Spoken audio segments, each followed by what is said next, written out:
بسم الله الرحمن الرحيم ياسين والقرآن الحكيم إنك لمن المرسلين على صراط مستقيم تنزيل العزيز الرحيم لتنذر قوما ما أنذر آباؤهم فهم غافلون لقد حق القول على أكثرهم فهم لا يؤمنون إنا جعلنا في أعناقهم أغلالا فهي إلى الأذقان فهم مقمحون وجعلنا من بين أيديهم سدا ومن خلفهم سدا فأغشيناهم فهم لا يبصرون وسواء عليهم أنذرتهم أم لم تنذرهم لا يؤمنون إنما تنذر من اتبع الذكر وخشي الرحمن بالغيب فبشره بمغفرة وأجر كريم إنا نحن نحيي الموتى ونكتب ما قدموا وآثارهم وكل شيء أحصيناه في إمام مبين واضرب لهم مثلا أصحاب القرية إذ جاءها المرسلون إذ أرسلنا إليهم اثنين فكذبوهما فعززنا بثالث فقالوا إنا إليكم مرسلون قالوا ما أنتم إلا بشر مثلنا وما أنزل الرحمن من شيء إن أنتم إلا تكذبون قالوا ربنا يعلم إنا إليكم لمرسلون وما علينا إلا البلاغ المبين قالوا إنا تطيرنا بكم لئن لم تنتهوا لنرجمنكم وليمسنكم منا عذاب أليم قالوا طائركم معكم أئن ذكرتم بل أنتم قوم مسرفون وجاء من أقصى المدينة رجل يسعى قال يا قوم اتبعوا المرسلين اتبعوا من لا يسألكم أجرا وهم مهتدون وما لي لا أعبد الذي فطرني وإليه ترجعون أتخذ من دونه آلهة إن يردني الرحمن بضر لا تغن عني شفاعتهم شيئا ولا ينقذون إني إذا لفي ضلال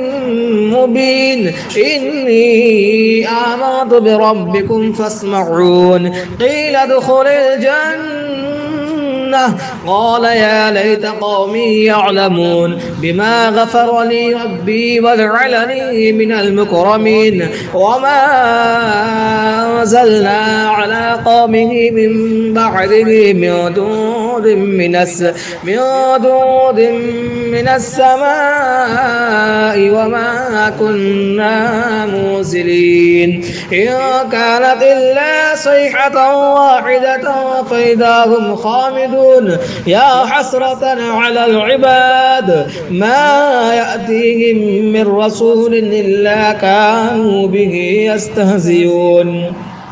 ألم يروا كم أهلكنا قبلهم من القرون أنهم إليهم لا يرجعون وإن كل لما جميع لدينا محضرون وآية لهم الأرض الميتة أحييناها وأخرجنا منها حبا فمنه يأكلون وجعلنا فيها جنات من نخيل وأعناب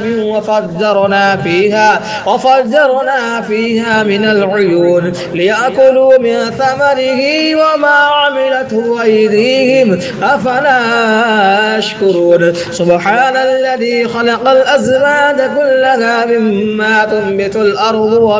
ومن أنفسهم ومما لا يعلمون وآية لهم الليل نسلخ منه النهار فإذا هم مظلمون والشمس تجري لمستقر لها ذلك تقدير العزيز العليم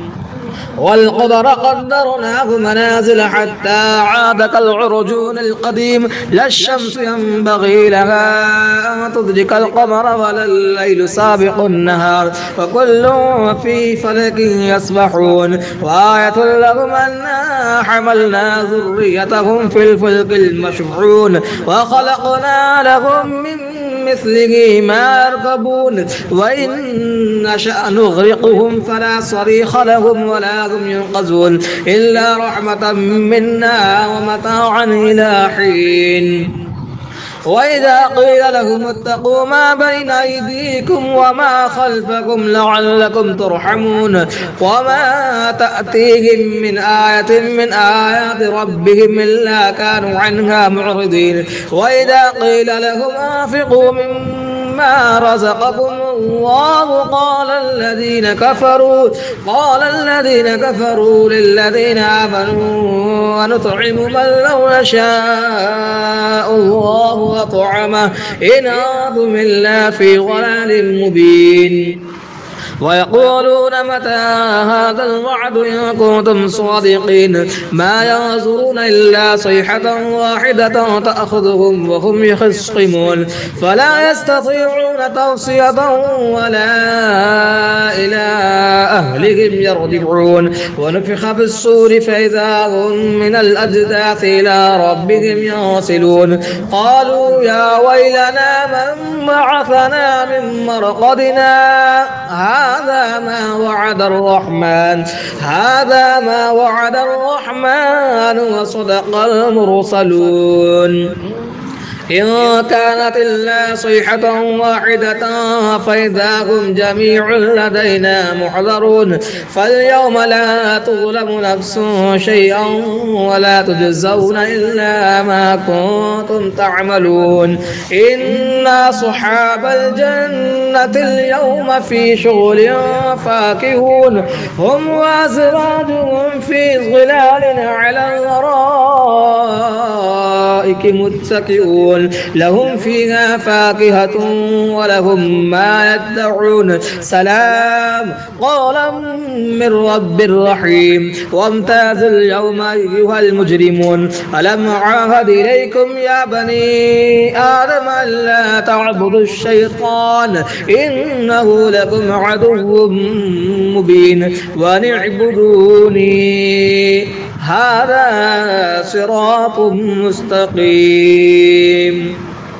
ولقد ضل منكم جبلا كثيرا أفلم تكونوا تعقلون هذه جهنم التي كنتم توعدون اصلوها اليوم بما كنتم تكفرون اليوم نختم على أفواههم وتكلمنا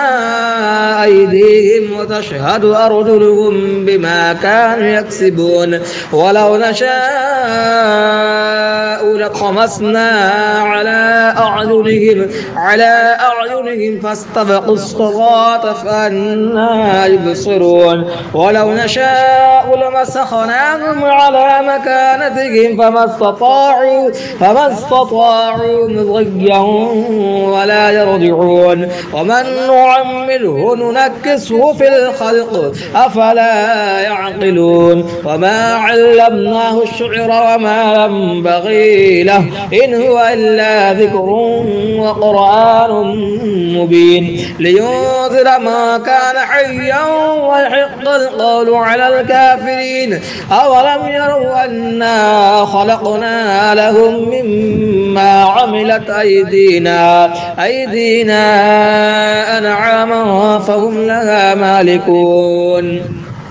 وظللناها لهم فمنها ركوبهم ومنها يأكلون ولهم فيها منافع ومشارب أفلا يشكرون واتخذوا من دون الله آلهة لعلهم ينصرون لا يستطيعون نصرهم وهم لهم جند محضرون فلا يحزنك قولهم إنا نعلم ما يسرون وما يعلنون أولم يرى الإنسان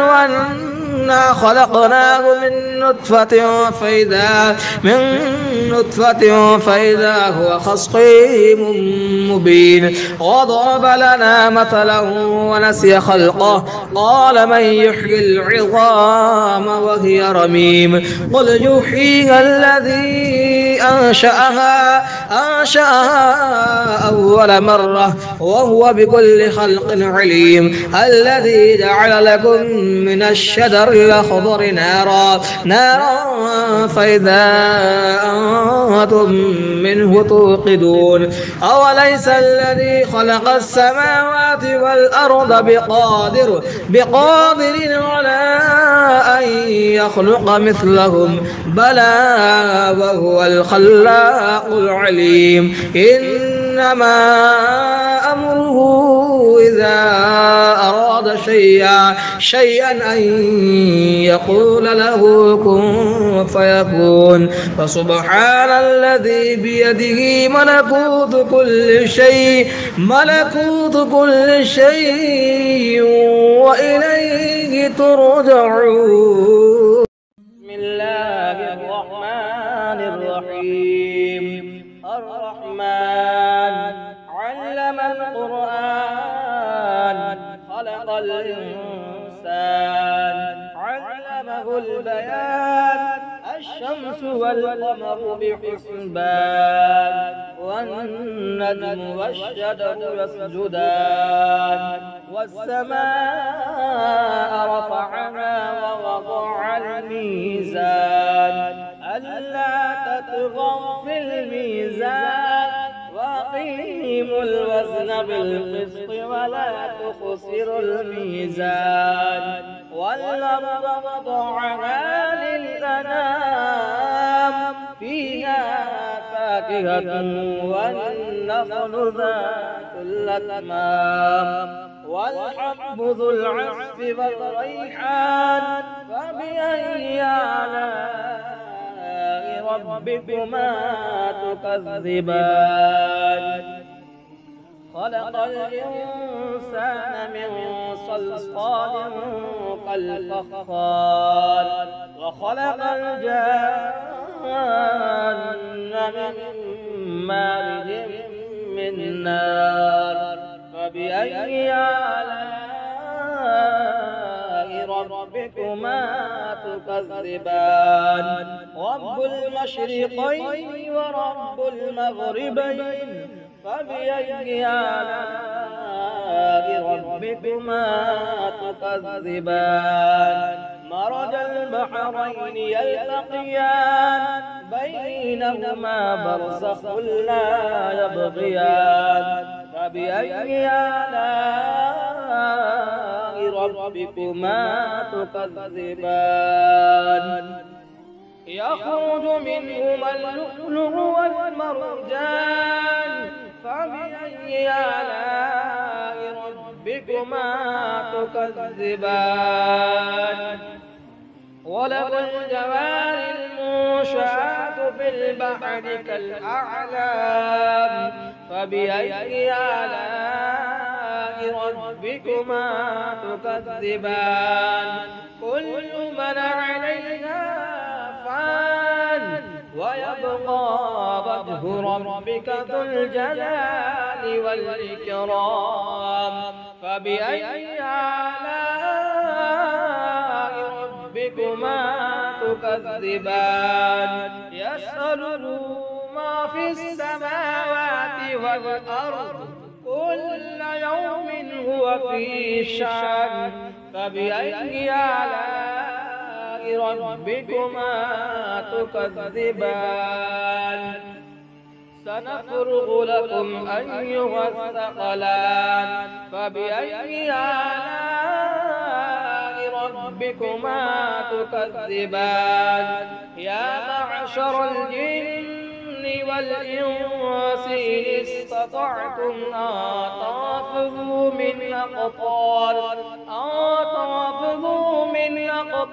السماوات والأرض فانفذوا لا تنفذون إلا بسلطان فبأي آلاء ربكما تكذبان يرسل عليكما شواظ من نار ونحاس فلا تنتصران فبأي آلاء ربكما تكذبان فإذا انشقت السماء فكانت وردة كالدهان فبأي آلاء ربكما تكذبان فيومئذ لا يسأل عن ذنبه إنس ولا جان فبأي آلاء ربكما تكذبان يعرف المجرمون بسيماهم فيؤخذ بالنواسي والأقدام فبأي آلاء ربكما تكذبان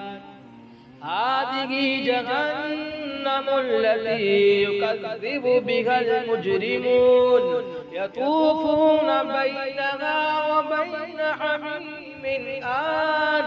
فبأي آلاء ربكما تكذبان ولمن خاف مقام ربه جنتان فبأي آلاء ربكما تكذبان ذواتا أفنان فبأي آلاء ربكما تكذبان فيهما عينان تجريان فبأي آلاء ربكما تكذبان فيهما من كل فاكهة زوجان فبأي آلاء ربكما تكذبان متكئين على فرش بطائنها من استبرق وجنى الجنتين دان فبأي آلاء ربكما تكذبان فيهن قاصرات الطرف لم يطمثهن إنس قبلهم ولا جان فبأي آلاء ربكما تكذبان كأنهن الياقوت والمرجان فبأي آلاء ربكما تكذبان هل جزاء الإحسان إلا الإحسان فبأي آلاء ربكما تكذبان ومن دونهما جنتان فبأي آلاء ربكما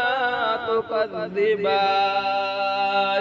مدهامتان فبأي آلاء ربكما تكذبان فيهما عينان نضاختان فبأي آلاء ربكما تكذبان فيهما فاكهة ونخل ورمان فبأي آلاء ربكما تكذبان فيهن خيرات حسان فبأي آلاء ربكما تكذبان حور مقصورات في الخيام فبأي آلاء ربكما تكذبان لم يطمثهن إنس قبلهم ولا جان فبأي آلاء ربكما تكذبان متكئين على رفرف خضر وعبقري حسان فبأي آلاء ربكما تكذبان تبارك اسم ربك ذي الجلال والإكرام. بسم الله الرحمن الرحيم. ياسين والقرآن الحكيم إنك لمن المرسلين على صراط مستقيم تنزيل العزيز الرحيم لتنذر قوما ما أنذر آباؤهم فهم غافلون لقد حق القول على أكثرهم فهم لا يؤمنون إنا جعلنا في أعناقهم أغلالا فهي إلى الأذقان فهم مقمحون وجعلنا من بين أيديهم سدا ومن خلفهم سدا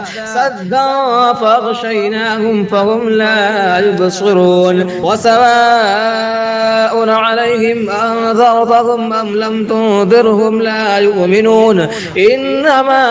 تنذر من اتبع الذكر وخشي الرحمن بالغيب فبشره بمغفرة وأجر كريم. إنا نحن نحيي الموتى ونكتب ما قدموا وآثارهم وكل شيء أحصيناه في إمام مبين واضرب لهم مثلا أصحاب القرية إذ جاءها المرسلون إذ أرسلنا إليهم اثنين فكذبوهما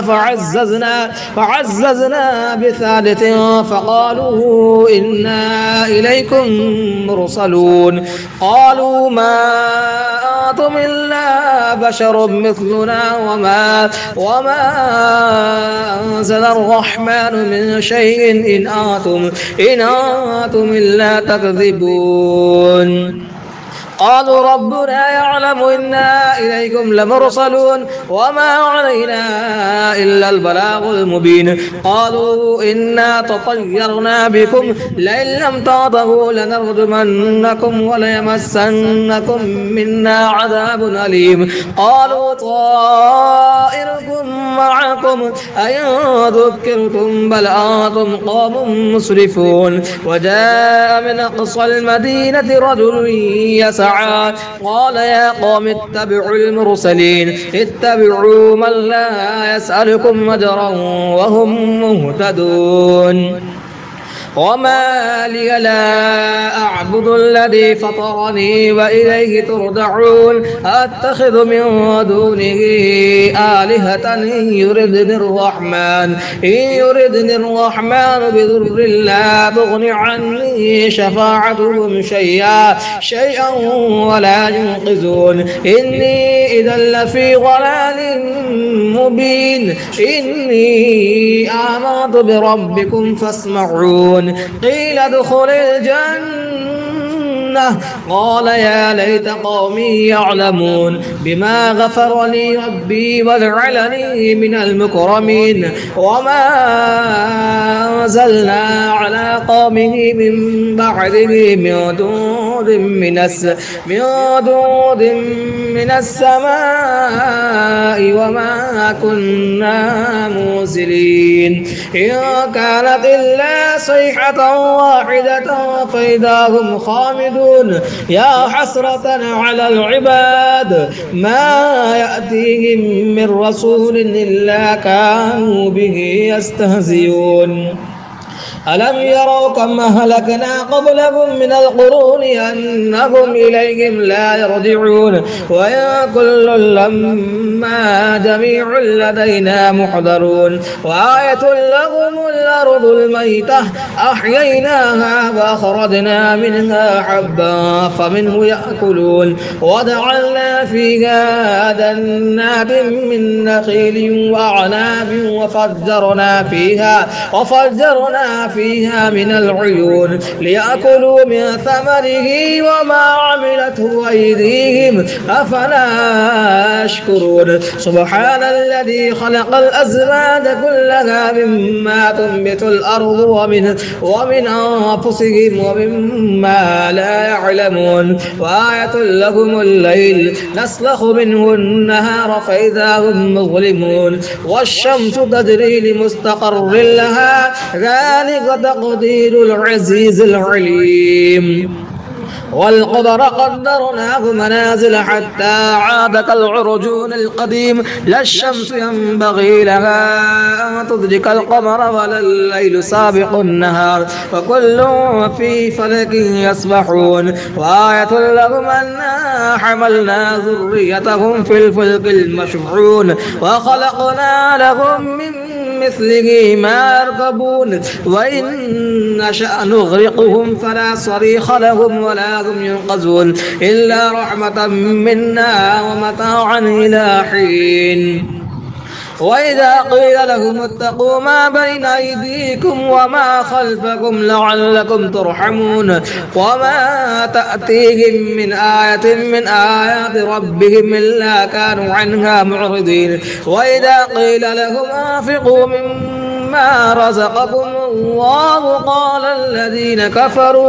قال الذين كفروا للذين آمنوا ونطعم من لو يشاء الله وطعمه إن أنتم إلا في ضلال مبين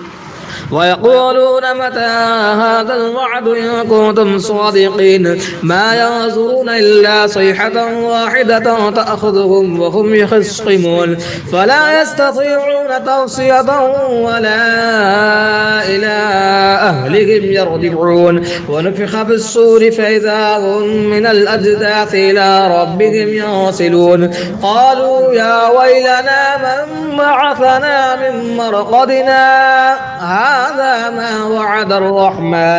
هذا ما وعد الرحمن وصدق المرسلون إن كانت إلا صيحة واحدة فإذا هم جميع لدينا محضرون فاليوم لا تظلم نفس شيئا ولا تجزون إلا ما كنتم تعملون إن أصحاب الجنة اليوم في شغل فاكهون هم وأزواجهم في ظلال على الأرائك متكئون لهم فيها فاكهة ولهم ما يدعون سلام قولا من رب رحيم وامتاز اليوم أيها المجرمون ألم أعاهد إليكم يا بني آدم ألا تعبدوا الشيطان إنه لكم عدو مبين وأن اعبدوني هذا صراط مستقيم ولقد ضل منكم جبلا كثيرا أفلم تكونوا تعقلون هذه جهنم التي كنتم توعدون اصلوها اليوم بما كنتم تكفرون اليوم نختم على أفواههم وتكلمنا أيديهم وتشهد أرجلهم بما كانوا يكسبون ولو نشاء لطمسنا على أعينهم فاستبقوا الصراط فأنى يبصرون ولو نشاء لمسخناهم على مكانتهم فما استطاعوا مضيا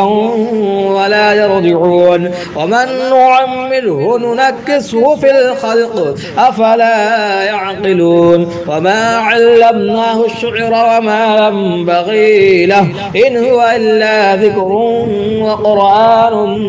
مبين لينذر ما كان حيا ويحق القول على الكافرين أولم يروا أنا خلقنا لهم مما عملت أيدينا أنعاما فهم لها مالكون وظللناها لهم فمنها ركوبهم ومنها يأكلون ولهم فيها منافع ومشارب أفلا يشكرون واتخذوا من دون الله آلهة لعلهم ينصرون لا يستطيعون نصرهم وهم لهم جند محضرون فلا يحزنك قولهم إنا نعلم ما يسرون وما يعلنون أولم ير الإنسان أنا خلقناه من نطفة فإذا هو خصيم مبين وضرب لنا مثلا ونسي خلقه قال من يحيي العظام وهي رميم قل يحييها الذي أنشأها أول مرة وهو بكل خلق عليم الذي جعل لكم من الشجر الأخضر نارا فإذا أنتم منه توقدون أوليس الذي خلق السماوات والأرض بقادر على أن يخلق مثلهم بلى وهو الخلاق العليم إنما أمره إذا أراد شيئا أن يقول له كن فيكون فسبحان الذي بيده ملكوت كل شيء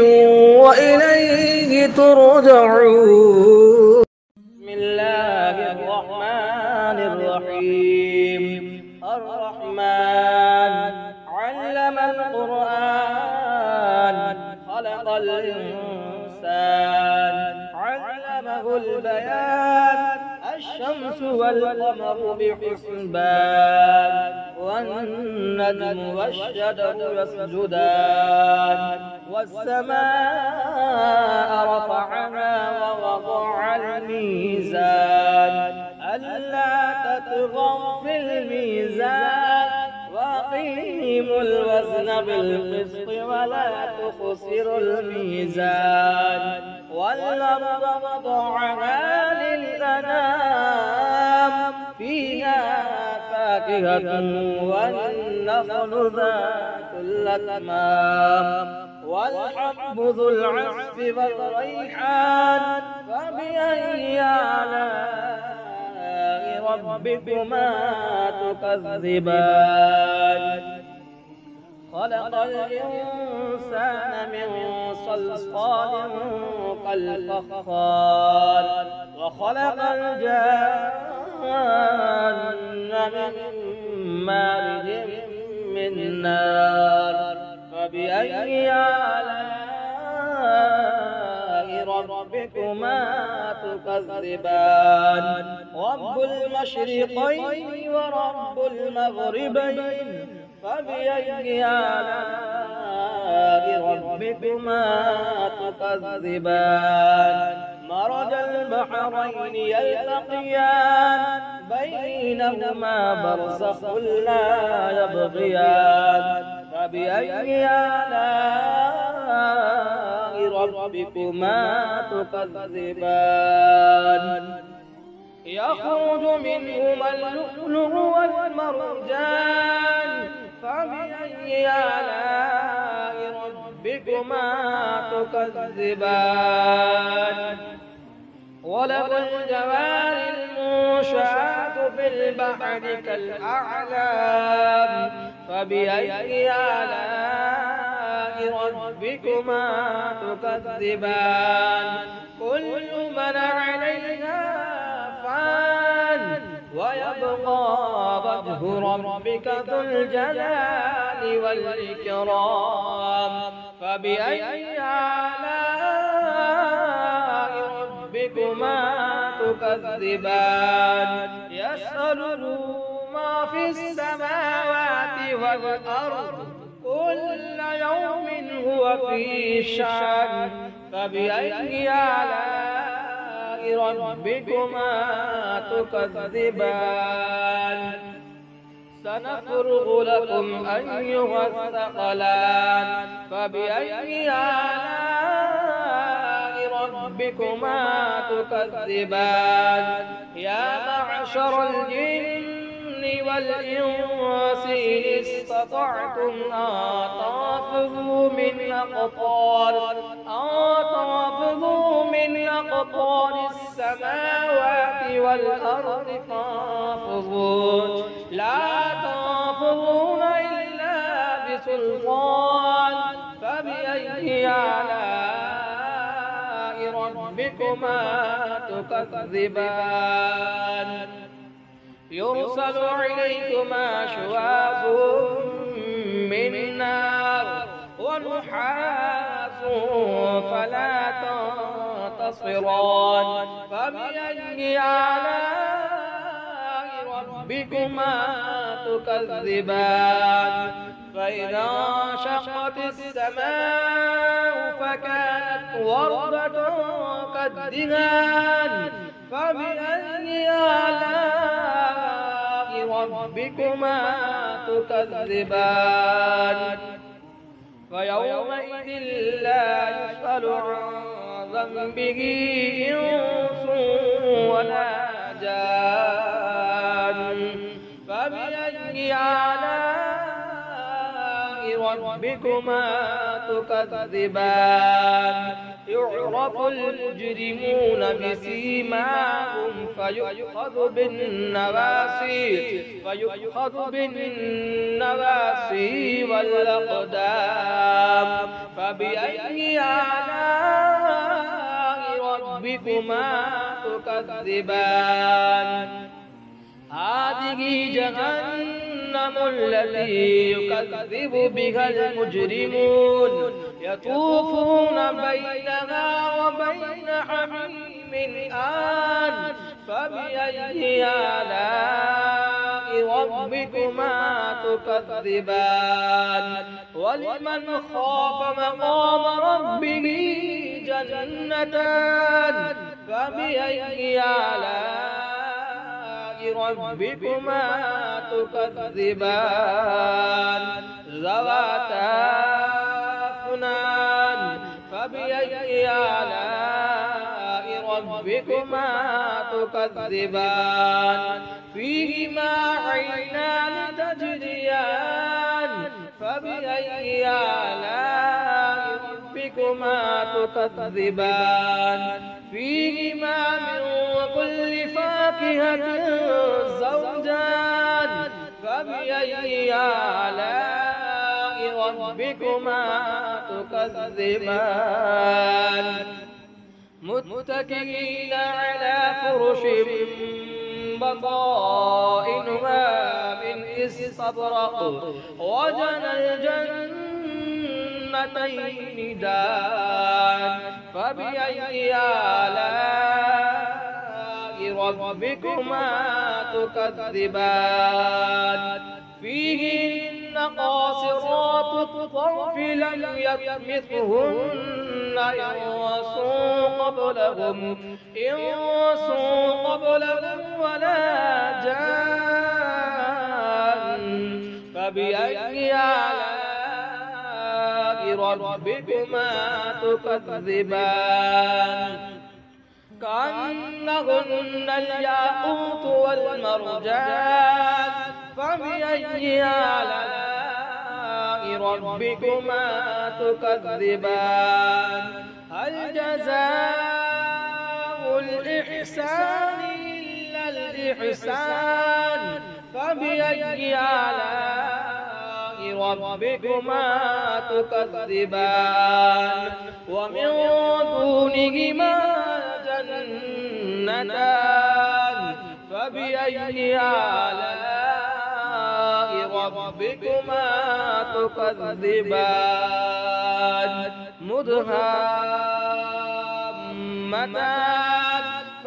فبأي آلاء ربكما تكذبان فيهما عينان نضاختان فبأي آلاء ربكما تكذبان فيهما فاكهة ونخل ورمان فبأي آلاء ربكما تكذبان فيهن خيرات حسان فبأي آلاء ربكما تكذبان حور مقصورات في الخيام فبأي آلاء ربكما تكذبان لم يطمثهن إنس قبلهم ولا جان فبأي آلاء ربكما تكذبان متكئين على رفرف خضر وعبقري حسان فبأي آلاء ربكما تكذبان تبارك اسم ربك ذي الجلال والإكرام